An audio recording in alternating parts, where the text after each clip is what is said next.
I'm back, bitches. What's up? I had a wonderful time. I went out. I missed last week because me and my girlfriend, we ended up going on a cruise. Fun as hell. Came back, did Thanksgiving. That was surprisingly went well. I'm surprised by that. Turned 32, got sick as shit, went to the Dolphins game, and I'm still currently sick right now. And he held a baby turtle. And I held a fucking baby turtle, and don't you people ever forget it. I named him Squirtle.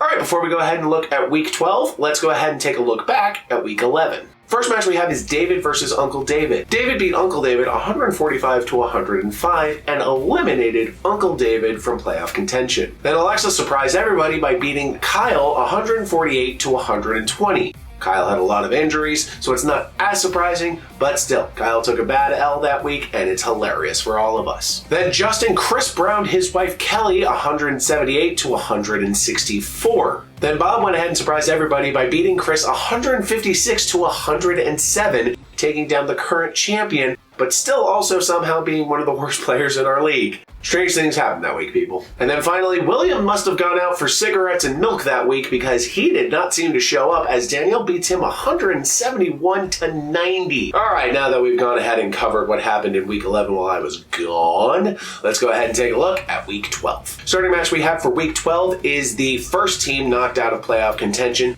Uncle David versus Danielle. Now, both teams were really trying to fight for playoff positions here, Uncle David unfortunately being eliminated, and Danielle desperately trying to eke her way into playoff contention. However, Uncle David is going to snuff her out this week, not eliminating her just yet, but making her road to the playoffs much, much harder. Uncle David beats Danielle 152-105, meaning now that Uncle David will now rise to 3-9 and Danielle will fall to 4-8. Next up, we have Bob versus Alexa. Now, Bob was surprisingly on a 2-game winning streak coming into this week, and Alexa was hot off of beating Kyle in Week 11, but it looks like Alexa's win streak is going to continue as Bob's ends as she defeats him this week. Alexa beats Bob 164-122, meaning that Bob will now fall to 3-9 and Alexa will rise to 8-4. Our next game is David versus Justin Part 2. Now, David beat the snot out of Justin when they played previously in the season. Unfortunately for Justin, not much has changed as David is going to beat him again this week. David beats Justin 141-129, meaning that Justin will now fall to 5-7 and David will now rise to 8-4. Next up, we have Kelly versus Chris. Now, Chris has had a rough year. He's kind of hovering around 500, and Kelly's been trying to fight upwards as she faced a lot of early losses in the season, but it looks like Kelly is finally finding a groove as she's going to take down Chris this week. Kelly beats Chris 160-145, meaning now that Chris will fall to 6-6 and Kelly will now rise to 6-6. Our final game of Week 12 is a very, very annoying one. You see, with a lot of injuries, Kyle was not projected to beat William this week.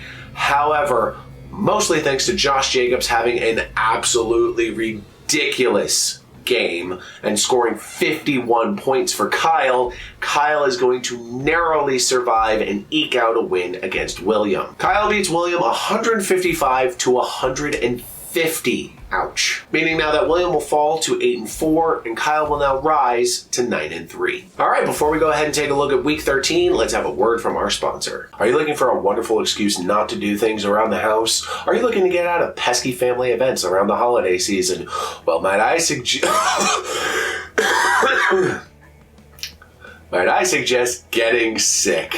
With getting sick, all you have to worry about is making sure that the things you're spitting up go into the garbage can instead of everywhere else. No more family responsibility, no more pesky events with friends. All you get to do is lay in bed and feel your soul leave your body as you mindlessly watch TV. The flu, from the same people that brought you COVID. Now let's go ahead and take a look at Week 13. Starting match we have is big playoff implications for these two teams. It's Justin versus Danielle. Now Justin currently holds the tiebreaker right now if they were to go to a tie, but Danielle is desperately trying to make a final push for the playoffs. Justin at 5-7, Danielle at 4-8. Either team can eke it into the playoffs. It's just going to determine what happens in the next 2 weeks. I wish you both the best of luck. Then we have a game that doesn't really mean much. We have the 9-3 Kyle versus the 3-9 Uncle David. Kyle is already confirmed for the playoffs, and Uncle David has already been eliminated from playoff contention. So this match really doesn't mean much for anyone except for Kyle in terms of seeding, just in case David, William, or Alexa rank any higher. Then we have the 8-4 Alexa versus the 6-6 Chris. Now Alexa already confirmed for the playoffs. Chris practically confirmed for the playoffs. We're practically just need one more week for him to be confirmed. So mostly these teams are just playing for seeding at this point. Good luck. Then we have the 3-9 Bob, somehow still not eliminated from the playoffs. Don't ask me how that happened. He has 2% chance to get in. Hey, versus the 8-4 William, who is confirmed for the playoffs.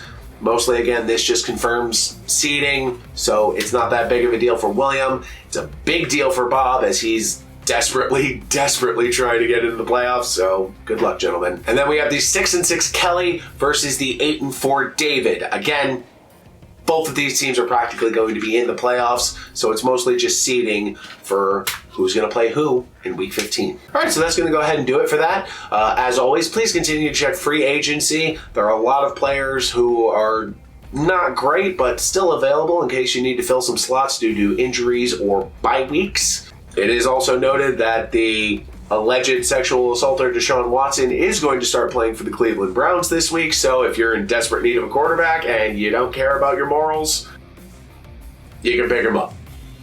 I don't know why you would, but you could. Also, in terms of bye weeks, in Week 13, we are only going to have 2 teams on a bye week this week, that being the Arizona Cardinals and the Carolina Panthers. If you have players from either of those 2 teams, please make sure you have substitutes to fill in any gaps that you're going to have due to them not playing this week. One final note before we go. Unfortunately, Maureen Mason, Sean's wife, William's daughter, is going through some complications right now with her lung transplant. Not a lot of details are known at this time, but if you could send any well wishes to William and Sean, they would be greatly appreciated. But until I see you again, please be safe, have fun, live long and prosper, and remember, one of the most important things in life is this. Disengaging from conflict is not a sign of weakness, it is a sign of strength, because you are actively removing yourself from a situation that could hurt you. See you next week.